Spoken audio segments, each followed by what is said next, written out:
Arestado ang isang lalaki sa Taytay Rizal matapos umanong tangayin ang motorsiklo ng kanyang kapitbahay. Ang insidente na huli cam. Balitang hatid ni Bam Alegre. Nakunan sa CCTV ang lalaking ito na aali-aligid sa bahaging ito ng Sitio Batasan 1 sa Barangay San Juan, Taytay Rizal. Maya-maya pa, nilapitan niya ang isang motorsiklo at saka tinangay. Nang tingnan ng CCTV na mukha ng may-ari ng motorsiklo ang nagnakaw. Kaya nagsagawa ng follow-up operation ang pulisya.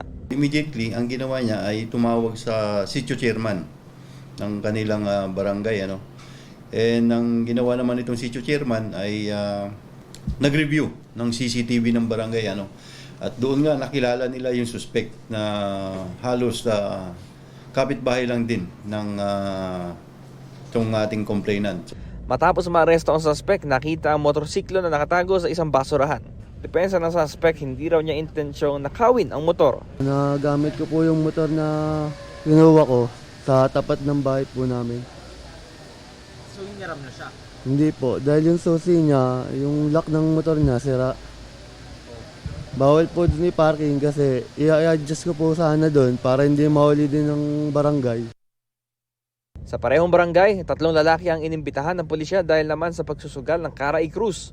Tuluyang inaresto ang isang suspect dahil nakapkapan siya. Nakunan siya ng 3 gramo ng shabu. Hindi niya itinanggi na kanya ang droga. Ginagamit ko po yun.